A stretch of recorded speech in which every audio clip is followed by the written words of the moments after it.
اس کا بہت اہتمام ہوتا تھا کہ مثلاً کہیں مسجد میں کچھ چندہ دینا ہے، مدرسے میں دینا ہے، کسی غریب کی مدد کرنا ہے، تو باپ نے جیب سے پیسے نکالے اور بچے سے کہا کہ لو بیٹا یہ ذرا اپنے ہاتھ سے دے دو۔ تو یہ ایک تربیت کا طریقہ تھا کہ بچوں کو یہ عادت پڑے کہ وہ اپنے ہاتھ سے دوسروں کو مال اپنے چندے میں دیں۔ یہاں ایک فقہی مسئلہ بھی یاد آ گیا کہ یہ مال جب آپ بچے کو دیتے ہیں اور اس کا نام لکھواتے ہیں کہ بھائی اس بچے نے چندہ دیا، مدرسے میں دیا، مسجد میں دیا، کسی اور فلاحی ادارے میں دیا، اسی کا نام رجسٹر میں لکھا جاتا ہے، سب کچھ ہوتا ہے، تو بچے کو مالک نہیں بنانا چاہیے اس مال کا جو آپ دے رہے ہیں، بلکہ اس لیے دے رہے ہیں کہ تاکہ اس کی تربیت ہو اور عادت پڑے۔ اگر مالک بنا دیا تو پھر مدرسے والوں کے لیے لینا حرام ہوگا، یہ فقہی مسئلہ ہے۔ تو اس لیے اس کو نابالغ کا ہدیہ جو ہے وہ جائز نہیں ہے لینا۔ تو اس واسطے خیر یہ تو ایک فقہی بات تھی، یہاں یہ عرض کر رہا ہوں کہ اس طرح اللہ تعالیٰ نے ہمیں ہماری ملکیتوں کو تسلیم کر لیا، اور اس طرح تسلیم کر لیا جیسے بچہ یہ سمجھتا ہے کہ یہ پیسے میرے ہو گئے، میں دے رہا ہوں اپنے ہاتھ سے، اگرچہ باپ کے مال ہے، اگرچہ باپ کا پیسہ ہے۔ اور اس میں بڑی حکمتیں ہیں کہ اگر اللہ تعالیٰ صرف اپنی ہی ملکیت کو تسلیم کرتے اور ہماری ملکیت کو تسلیم نہ کرتے تو اس میں بڑی خرابیاں پیدا ہو جاتی، معاشرے میں بڑے فساد پیدا ہو جاتے، بہت ہی زیادہ یعنی زندگی خراب ہو جاتی۔ وجہ یہ ہے کہ جتنا اس ملک میں، جس معاشرے میں جو چیز بھی آپ کے پاس ہے، اب ایک آدمی ہے وہ آپ کی مال کو لے بھاگا، آپ کہیں کہ بھائی یہ میرا مال ہے، وہ کہے گا کہ بھائی نہیں، تمہارا کہاں سے ہے، اللہ کا مال ہے، میں بھی اللہ کا، تم بھی اللہ کے، یہ مال بھی اللہ کا، میں لے جا رہا ہوں، کون ہوتے تم بولنے والے؟ آپ کی بیوی کے ساتھ یہ معاملہ ہو، آپ کے بچوں کے ساتھ یہ معاملہ ہو، آپ کی دکان کے ساتھ، آپ کی جائیداد کے ساتھ، تو کہ بھائی اللہ کی ملکیت ہے، تم کون بولنے والے ہو بیچ میں؟ تو فساد پیدا ہو جاتا پورے معاشرے میں کہ جب اللہ کی ملکیت ہے۔ یہاں مجھے ایک مولانا رومی رحمۃ اللہ علیہ کی ایک حکایت یاد آئی۔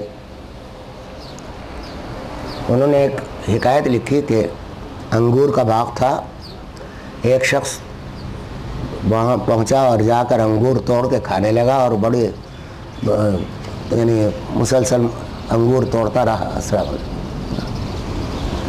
انگور کھاتا رہا، انگور توڑتا رہا، کھا رہا ہے۔ مالک آیا، اس نے مالک کی بھی پرواہ نہیں کی، اس نے کہا بھائی یہ میرا مال ہے، یہ میرا انگور ہے، یہ تو کیوں کھا رہا ہے؟ تو اس نے کہا کہ بھائی یہ انگور کا باغ بھی تیرا نہیں ہے، اللہ کا ہے، یہ انگور کا درخت بھی اللہ کا ہے، تو بھی اللہ کا ہے، میں بھی اللہ کا ہوں، تو میں تو کھا رہا ہوں، اللہ کا مال ہے، اللہ نے مجھے دیا۔ اچھا۔ اس نے اپنے نوکروں سے کہا کہ بھائی ایک رسی لے کے آؤ اور ایک ڈنڈا لے کے آؤ۔ تو خیر وہ رسی سے اس کو باندھا گیا اور ڈنڈے سے پٹائی شروع کی۔ اس نے کہا بھائی مجھے کیوں مار رہے ہو، کیا بات ہے؟ اس نے کہا بھائی یہ ڈنڈا بھی اللہ کا، یہ رسی بھی اللہ کی، تو بھی اللہ کا، میں بھی اللہ کا، سمجھے؟ اب تو تیرا بولنے کا کیا حق ہے؟ یہ مولانا رومی رحمۃ اللہ علیہ نے ایک مثال اس بات میں لکھی کہ ملکیت کو حق تعالی شانہ نے ہمارے لیے تسلیم کر لیا کہ یہ تمہاری ملکیت ہے، یہ بہت بڑا احسان ہے۔ حقیقت تو اللہ تعالیٰ کی یہی ہے کہ مالک وہی ہے، ہم مالک نہیں ہیں، لیکن ہماری ملکیت کو تسلیم کر کے اس دنیا میں شریعت کے قوانین کے نفاذ کی خاطر اور امن و امان کے خاطر اس کو تسلیم کر لیا کہ تم ہی اپنی جانوں کے مالک ہو، تم ہی اپنے مالوں کے مالک ہو۔ اب اللہ تعالیٰ کہہ رہے ہیں کہ تمہاری یہ ملکیت جو ہم نے عارضی طور پر تسلیم تو کر لی ہے، تو ہم ہی مالک ہمارے سوا کوئی نہیں ہے، لیکن اب یہ جو مال تمہارے پاس ہے، یہ جو جان تمہارے پاس ہے، اب ہم اس کو خرید رہے ہیں، تو ہم خریدار ہیں، تم بیچنے والے ہو، اب ہم اس کو خریدتے ہیں۔ ان اللہ اشتری من المؤمنین انفسهم واموالهم بان لهم الجنہ، ہم خرید رہے ہیں تمہاری جانوں کو، تمہارے مالوں کو، اور اس کی قیمت دیں گے، مفت نہیں خرید رہے ہیں۔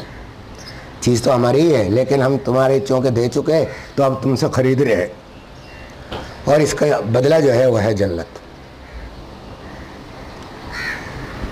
اب اس کی تفصیل میں ذرا سا میں عرض کر دوں کہ ہماری جانیں، ہمارے اموال اللہ تعالیٰ نے ہمیں دیے، دینے والا وہی، اس کے علاوہ اور کون دے گا؟ لیکن پھر اس کو اندر سے ہم پر تھوڑی سی پابندی عائد کر دی، مثلا مال پر یہ پابندی عائد کر دی کہ زکوٰۃ دو، جہاں حکم ہو جائے کہ خرچ کرو اس کے حقوق ادا کرو، اور جہاں جان کی ضرورت ہو تو وہاں جان دو۔ اب اس کی تفصیل میں تھوڑا سا میں عرض کرنا چاہتا ہوں کہ مومنین کا لفظ ہے یہاں کہ مومنین سے ہم نے ان کے جان اور ان کے مال خرید لیے۔ تو اب جب خرید لیے تو اس کا مطلب یہ ہے کہ اب حقیقی طور پر بھی مالک تو وہی تھے پہلے بھی، لیکن اب اس اعتباری طور پر بھی مالک وہی ہو گئے کیونکہ خرید چکے۔ اب جان اور مال اب ان کے ہیں، ہمارے پاس جو کچھ ہے اب ان کی قیمت ہے جنت۔ تو اب وہ قیمت ہمیں ابھی فوراً نہیں دی جا رہی، اس کی بہت ساری وجوہات ہیں، اس کے اندر بھی حکمتیں ہیں۔ تو جنت کے بدلے ہم نے تمہارے جان اور مال خرید لیے۔ اب ایک ایک کر کے میں بات کرتا ہوں، پہلے جان کو لے لیتے ہیں پھر مال کو لیں گے۔ یہ جان ہماری ظاہر زندگی ہے اور اس کے مختلف درجات ہیں۔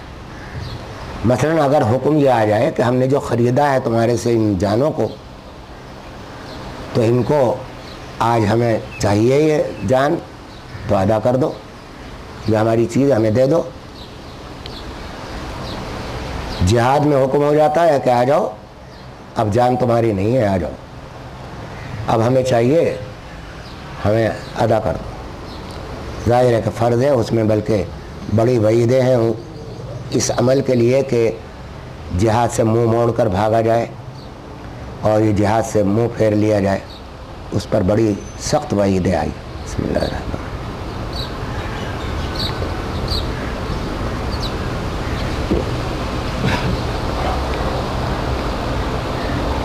الحمدللہ۔